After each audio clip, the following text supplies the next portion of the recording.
네, 장안의 화제였던 그 이상한 변호사 우영우가 저번 주로 끝났습니다. 저도 드라마를 잘 챙겨보지 않는 편인데 요즘 장안의 화제라서 한번 1화부터 그렇게 한번 챙겨보았는데 확실히 좀 다양한 소재가 있어서 재밌게 좀 잘 챙겨본 드라마였습니다. 만약 안 보신 분들을 위해서 간단히 소개를 하자면 변호사인데 왜 앞에 이상한 변호사가 붙여 있냐? 바로 그 우영우라는 주인공이 자폐 스펙트럼을 가진 변호사이기 때문입니다. 그래서 보통 우리가 생각하는 그런 변호사와 달리 다른 발상이라든지 다르게 또 생각을 하다 보니 어떻게 보면 앞에 이상한 변호사라고 붙여진 것 같습니다. 하지만 그 주인공이 자폐 스펙트럼을 가졌다 할지라도 머리가 똑똑해요. 그러니까 모든 것을 암기할 정도입니다. 그래서 모든 것을 암기를 하는데 그 중에서 법을 암기할 정도로 머리가 똑똑해요. 그리고 그 머리로 서울대학교 로스쿨에 수석으로 졸업할 정도로 머리가 비상하기도 합니다. 여차여차 우여곡절로 대형 로스쿨에 들어가기도 해요. 각 에피소드마다 똑같은 등장신이 나오기도 하는데요. 재판에 변호하는 가운데 만약 풀리지 않으면 잠시 뭔가 생각이 떠오르면 갑자기 그 주인공한테 바람이 불면서 무슨 고래 한 마리가 튀어나오고, 근데 그것 때문에 지고 있던 아니면 잘 풀리지 않았던 그 재판도 그것 때문에 모르겠습니다. 고래 때문에 그게 풀린 건지 모르겠는데 그 등장신으로 인해 그 안 풀리던 재판도 승소하게 되는 그런 좀 재밌는 드라마였던 것 같습니다. 대중들은 저런 스펙트럼을 가진 우영우를 보면서 다들 흥미를 가지고 또 응원을 하면서 그렇게 본 드라마였을 것입니다. 하지만 우리가 재밌게 본 드라마지만 우리가 현실로 한번 들어가 보겠습니다. 드라마에서는 우영우를 응원하지만 실제로 장애를 가진 분들을 위해서 응원을 하고 있을까?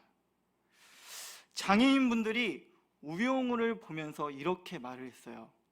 우영우를 공감을 하면서 왜 우리는 공감해 주지 않느냐고, 왜 우리를 사람 대접하지 않느냐고 그렇게 실제로 장애를 가진 분들이 그렇게 이야기를 했습니다. 그러면 이상한 변호사 우영우가 우리에게 알려주고자 하는 의미가 무엇일까요? 정상적인 사람보다 자폐 스펙트럼을 가진 그런 주인공을 내세운다면 시청률이 올라가지 않을까? 단순히 그런 재밌게 만들기 위해서 한 것일까? 저는 그렇게 생각하지 않습니다. 비록 자폐를 가진 우영우가 등장하였지만 이 드라마를 통해 장애인 분들을 공감하면서 주변에 있는 그 장애인 분들을 존중받는 그런 상대로, 비록 몸은 불편하지만 사랑받는 그 존재로 그 인식을 바꿔주기 위해서 이 드라마를 만든 것이 아닐까 그렇게 생각이 듭니다. 만약 이렇게 공감을 하자는 그러한 드라마를 만들었다면, 그런 목적이었다면 이 드라마는 지금도 아니면 나중에도 따뜻한 드라마로 평가될 것입니다. 오늘 말씀으로 넘어가겠습니다.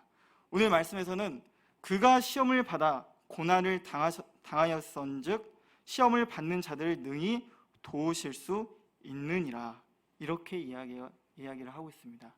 여기서 말한 그는 당연히 예수님이죠. 그래서 예수님 또한 시험을 받아 고난을 당하셨기 때문에 시험을 받는 자들을 도와줄 수 있다고 말씀하고 있습니다. 여기서 말한 시험은 어떠한 시험인지는 모릅니다. 왜냐? 예수님은 이 세상에 잉태하셨을 때부터 시험을 당하셨기 때문이에요. 마리아가 요셉에게 직접 찾아가 자신이 성령으로 잉태했다고 말을 해도 요셉은 그 말을 듣지 않고 조용히 파행하려고 했습니다. 예수님이 이 세상에 잉태했을 때부터 순조롭게 출발하지 않으셨어요. 그뿐만 아니라 어디서 태어날 곳도 없어서 냄새나는 마국간에 태어나셨고, 헤롯이 병사를 보내어 베들레헴의 모든 아기를 없애는, 제거하려는 그런 절체절명의 순간도 맞이하셨습니다. 그뿐만일까요? 신학자들은 예수님이 어린 시절 때 육체적인 아버지 요셉이 빨리 돌아갔다고 이야기를 하고 있습니다. 예수님의 혈육 동생이었던 야고보, 요셉, 유다, 시몬, 그리고 누이 2명까지 있을 거라고 추정을 하고 있는데요. 여기서 장남이셨던 예수님이 가장의 역할까지 담당해 어머니 마리아와 그 가족들까지 생계를 짊어야 하는 그런 시험도 받으셨습니다. 자기 혼자도 그 많은 업무량을 받으면 스트레스를 받는 것처럼 예수님도 혼자서 그 역할을 감당하니 그것도 시험이 아닐 수 없습니다. 예수님이 공생애를 시작했을 때도 사탄의 시험이라든지 아니면 바리새인과 서기관의 공격이라든지, 그리고 결국에 십자가에 못 박히시는 그런 시험도 겪으셨습니다. 정말 어떻게 보면 예수님의 삶 자체가 잉태하셨을 때부터 돌아가시는 그 순간까지 그냥 시험 그 자체라고 볼 수 있습니다. 오늘 말씀은 예수님이 능히 도와주실 수 있는 이유가 예수님이 전지전능하시기 분이기 때문이 아니라 그도 시험을 받았기 때문에 우리의 시험을 도와주실 수 있다고 말씀을 하고 있습니다. 그래서 우리가 알아야 할 점은, 만약 여기서 말한 시험이 예수님의 그 십자가 시험을 말하는 것이라면 우리가 생각하는 그 십자가 시험을 단순한 사건, 단순한 시험으로 치부해서는 안 됩니다. 예수님이 십자가에 못 박히실 때 당연히 육체적인 고통도 있으셨지만 육체적인 고통보다 더 힘든 것은 예수님 안에 그 모든 죄가 예수님 안에 들어왔기 때문입니다. 구약 시대에 죄를 지으면 어떻게 해결했을까요?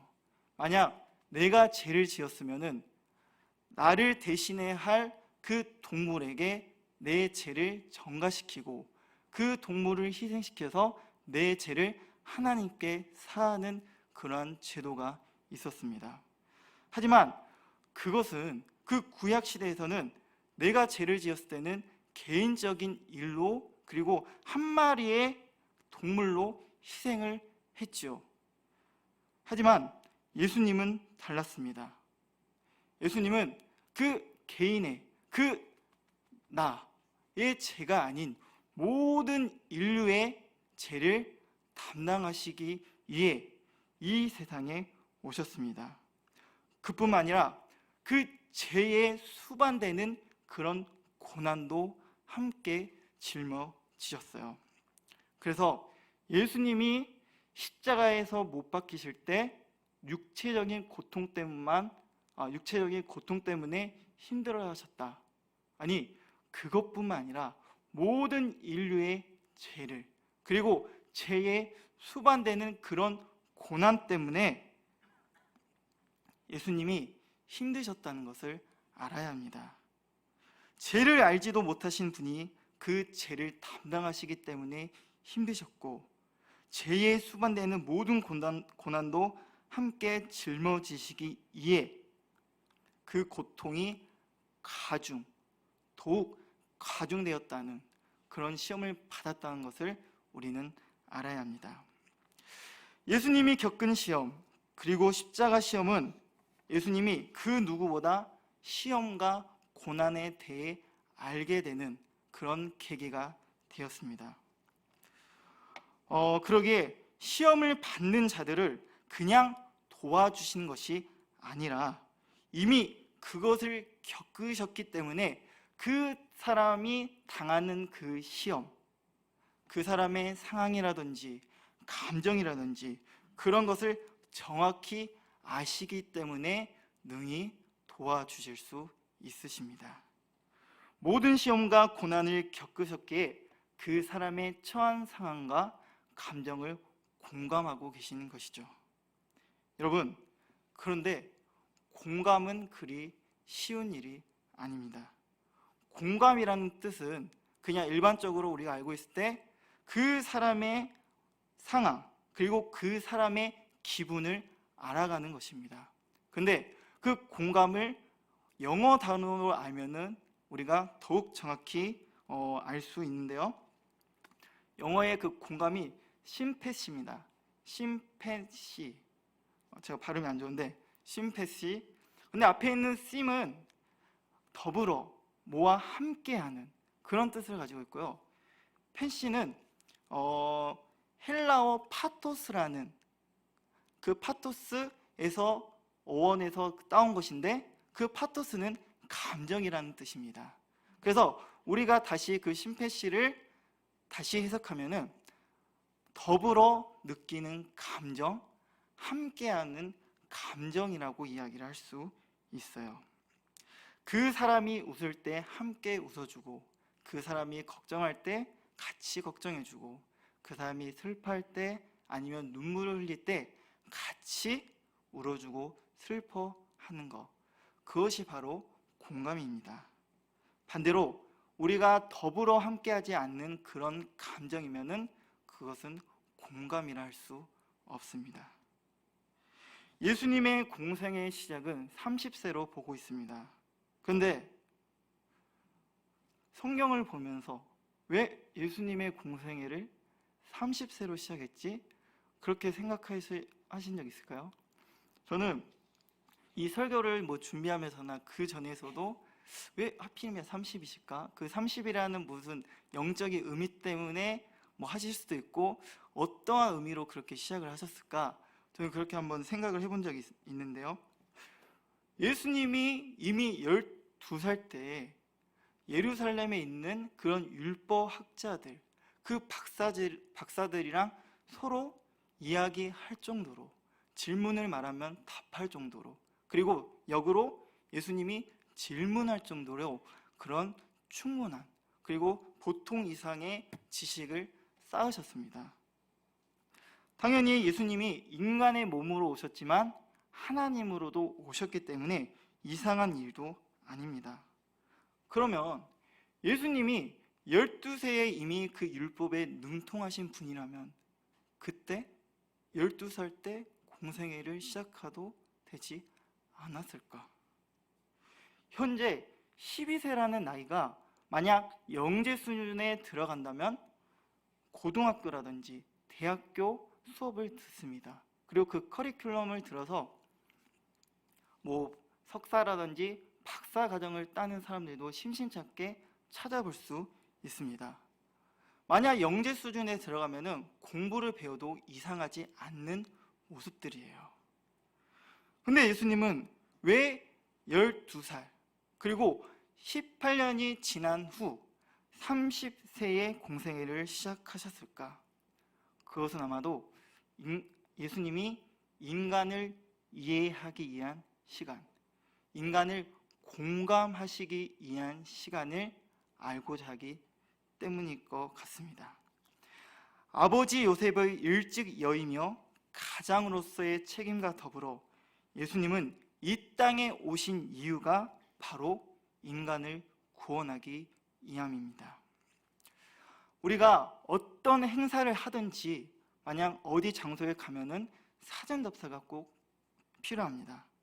물론 요즘은 인터넷이 잘 돼 있어서 거기에 있는 장소라든지 이 장소가 어떻게 꾸몄는지 알 수는 있어요. 하지만 인터넷으로는 경험할 수 없는 그런 현장감 그리고 그런 구도가 있어서 거기에 가야만이 어떻게 프로그램이 진행할 수 있는지 알 수 있습니다. 만약 인터넷만 믿고 사전 답사를 하지 않고 만약 그 장소에 간다면, 만약 우리가 가고자 하는 그런 가게가 폐업이 되거나 아니면 여기서 행사를 하기로 했는데, 프로그램을 하기로 했는데 갑작스런 공사 때문에 프로그램을 하지 못한다든지, 그렇다면 빨리 대책을 세워야 되겠죠. 만약 대책도 세우지 못한다면 오고 가는 그런 시간이 있잖아요. 가는데도 시간이 있고 오는데도 시간이 있고, 그리고 이 행사에 참여한 사람들이 기대감은 있었지만 그 기대감이 실망감으로 변할 수 있는 그런 최악의 날이 될 수 있습니다. 예수님은 인간으로 오셨기 때문에, 그리고 인간을 구원하시기 위해 인간을 먼저 아셔야만 했습니다. 예수님은 하나님이셨지만 인간으로 오셨기에 인간에 대한 충분한 경험을 하셔야만 했습니다. 12세에 율법에 능통한 예수님이셨지만 그때까지 인간에 대한 경험이 충분치 않으셨고, 그 이후 18년이라는 그런 긴 시간 동안 인간들과 부대끼며 인간들과 이야기하며 인간들과 서로 감정을 나누며 인간에 대한 이해를 먼저 시작하신 후에 공생애를 시작하셨습니다. 인간에 대해 충분히 공감을 이루면서 말입니다. 임마누엘 하나님, 하나님이 우리와 함께 하신다는 사실, 뜻입니다. 예수님은 우리와 함께 하시기에 이 땅에 오셨어요. 근데 이 땅에 오셔서 막연히 계셨던 것이 아니라 인간과 함께 웃고 인간과 함께 슬퍼하고 인간과 함께 걱정하고 인간과 함께 울기 위해, 그렇게 공감하시기 위해 이 땅에 내려오셨습니다. 그래서 예수님은 18년이라는 그 긴 시간 동안 인간을 아셨고, 그리고 십자가 시험으로 인해 그 누구보다 인간을 아셨고 그 누구보다 시험에 대해 알고 계셨습니다. 그 사람이 처한 시험과 고난을 알고 계시고 시험과 고난으로 겪고 있는 그 사람의 감정이 어느 정도인지 이제 아셨던 것이죠. 그러니 우리의 시험을 누구한테 맡기고 찾아가야 할까요? 당연히 오늘 말씀처럼 예수님입니다. 모든 시험과 고난, 그리고 우리가 느끼고 있는 감정까지 공감하시니 우리는 예수님께 찾아갈 수밖에 없습니다. 그래서 우리 앞에 크나큰 시험과 걱정과 근심이 있을지라도 그것에 압도당하지 말고 말씀에 모든 시험과 고난 그리고 공감까지 하시는 그러한 예수님을 알게 되었다면 분명히 우리의 모든 시험을 능히 도와주시는 분임을 우리는 다시 한번 깨달아야 합니다. 예수님만이 우리의 시험을 이기고 승리하게 하십니다. 그리고 예수님이 자신이 하는 것처럼 우리에게도 다른 이들을 위해 공감을 하라고 요구하고 계십니다. 내 이웃을 내 몸과 같이 사랑하라고 말씀하신 것처럼, 그리고 저뿐만 아니라 여기 계신 모든 분들이 그리스도인이라고 말하고 있는 것처럼 그리스도인은 예수님을 따르는 자들, 예수님께 속한 자들, 그런 뜻을 가지고 있죠. 그래서 예수님은 그리스도인으로서 다른 사람을 위해 공감을 하라고 말씀을 하고 계십니다. 그래서 여러분께 한번 묻고 싶습니다. 여러분들은 다른 사람들을 위해 얼마나 공감하고 계실까요? 오늘 말씀을 통해 시험을 당한 이들을 위해 얼마나 그리고 정말로 공감하고 계실까요? 예수님 당신께서는 인간을 구원하시기에 인간을 이해하는데 그리고 공감하는데 긴 시간을 소요했습니다. 아니, 소요했다는 표현보다는 희생했다는 말이 더 적절할 것입니다. 우리가 공감하려는 모습, 공감하려는 시도, 공감하려는 희생을 하지 않는다면 먼저 예수님이 우리를 능히 도우시기 위해 인간을 공감하려는 그런 희생이 없었다면 우리는 죄 중에 빠져 있을 거예요. 아니면 계속해서 죄의 노예로 전락되고 말았을 겁니다. 예수님이 공감하려는 그런 모습도 없는데 우리를 불쌍하게 여기셨을까요? 불쌍한 마음도 없는데 도와줄 사람은 그 누구도 없을 것입니다. 이처럼 우리가 공감하려는 희생이 없다면 우리 주변 사람들이 그리고 우리가 사랑하는 가족들, 자식들, 그리고 손주들의 생명이 그리고 신앙이 믿음이 사라지고 맙니다. 생명이 죽고 마는 것이죠. 제가 이제 애아빠가 되다 보니까 저희 부모님이 저에게 해주신 말씀이라든지 저에게 해주신 행동에 대해서 서서히 점점 공감이 되더라고요.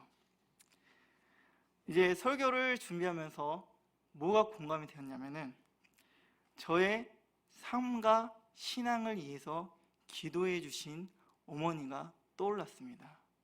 그리고 본인도 출퇴근하기도 바쁠 텐데 기어이 저랑 쌍둥이 형을 학교까지 차로 태워주신 그 아버지를 떠올랐습니다.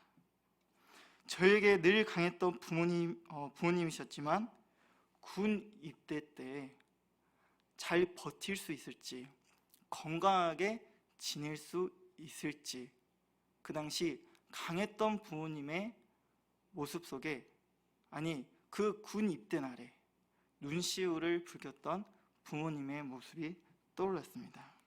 그리고 언제나 저의 투정을 받아주신 그 부모님, 만약 부모님의 그런 희생과 그런 사랑과 기도가 없었다면 저의 생명이 어떻게 흘러갈지는 장담할지 모르겠더라고요.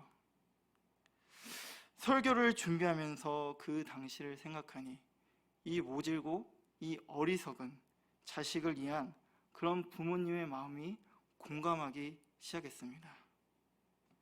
그 마음을 가지고 이제 내가 누구를 바라보고 있냐?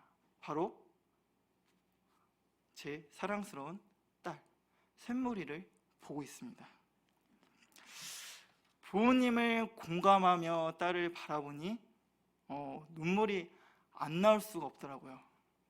저는 제 딸을 보면서 이제 아내는 이제 저기 있고 이제 저랑 같이 있을 때 제 딸을 보면서 이따금씩 눈시울을 붉히거나 눈물을 흐릅니다. 이 아이가 옆에 있어줘서 감사하기도 하고 지금까지 건강하게 잘 자라나고 있어서 그렇게 감사하는 마음으로 눈물을 흐르는데요. 또한 이 아이가 이 어렵고 각박한 세상에서 어떻게 잘 이겨낼 수 있을지, 어떻게 잘 버텨낼 수 있을지, 앞으로 세상은 더 많은 유혹과 많은 악한 공격들이 있을 텐데 이 어리석고 이 부족한 아빠가 무엇을 해줄 수 있을지 그것 때문에 눈물을 흐르더라고요. 하지만 말씀을 준비하면서 예수님은 이미 모든 시험을 겪으셨기에 저의 이 상황을 알고 계시고 공감하셔서 함께 울고 있다는 그런 사실을 느꼈습니다.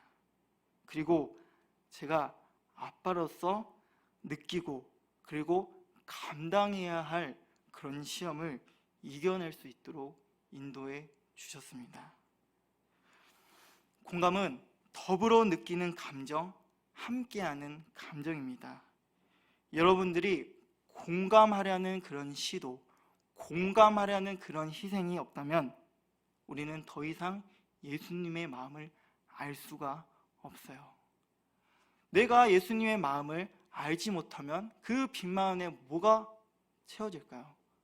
당연히 예수님의 마음이었다면 그런 사탄이 주는 그런 마음으로 가득 찰 것입니다.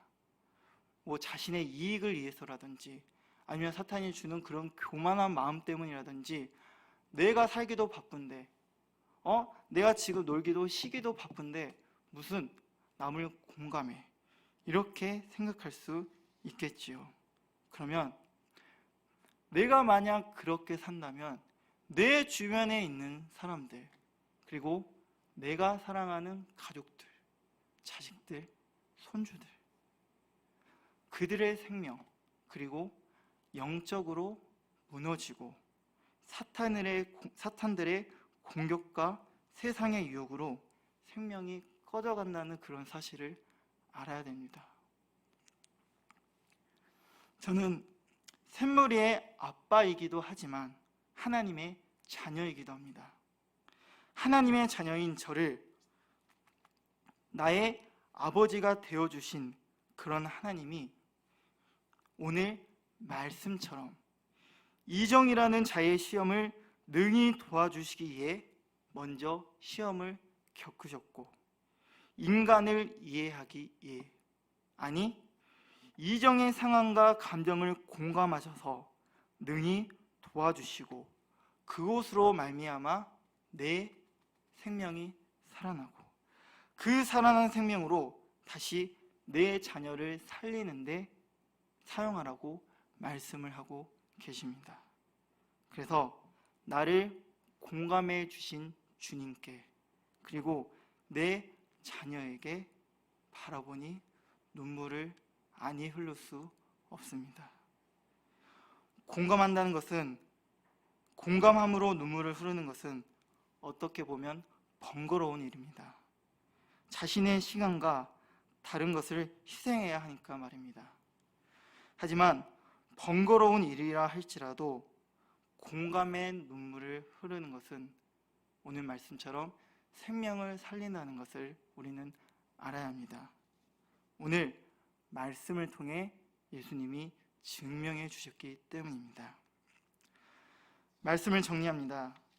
오늘 말씀을 통해 예수님이 나를 사랑하사 그 긴 시간 동안 공감의 희생을 겪으셨기 때문에 나의 시험을, 그리고 나의 생명을 살리신 것을 기억해야 합니다.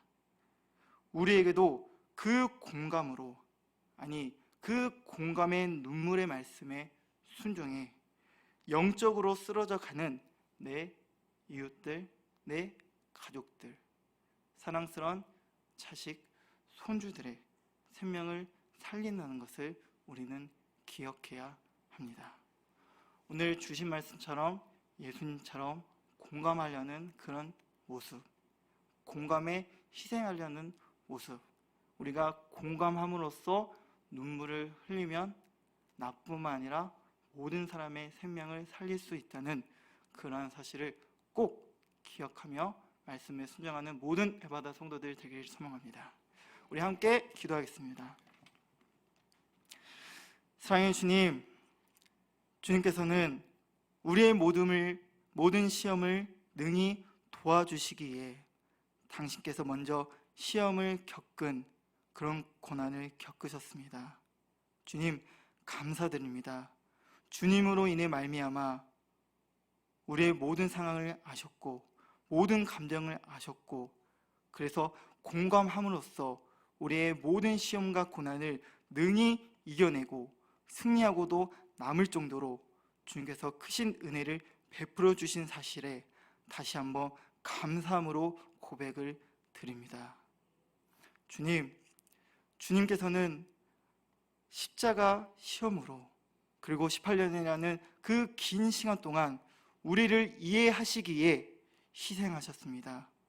우리도 그 희생의 모습을 본마다 내 자신을 생각한 뿐만 아니라 내 이웃과 내 가족과 내 자식과 내 손주들을 위해서도 언제나 희생하려는 모습, 공감하려는 그런 희생을 가져 꺼져가고 있는 그런 영적인 그런 믿음을 살리는데 앞장서는 주님의 자녀들이 될 수 있도록 역사하여 주시옵소서. 하지만 공감하는 데 있어서 우리를 방해하는 모든 사탄 유혹과 세상 유혹들이 있습니다. 우리가 그거 앞에 무너지지 않도록 주님께서 능히 도와주시옵시고 그것을 이겨낼 수 있도록 주님께서 크신 권세와 능력도 아낌없이 베풀어 주시옵소서. 우리 앞에 놓여있는 불같은 시험이 많으나 주님이 함께 하신다면, 그리고 주님이 우리의 모습을 공감하신다면 우리가 승리할 수 있습니다. 이겨낼 수 있습니다. 주님 만나는 그날까지 주님의 모습을 본마다 그런 공감하는, 그리고 공감의 눈물을 흘려 주님 만나는 그날 때 우리가 후회만 없이, 그리고 민망함 없이 주님 앞에 담대히 나아가는 주의 에바다 성도들이 될 수 있도록 역사하여 주시옵소서. 이 모든 말씀 예수님의 이름으로 감사하며 기도드립니다. 아멘.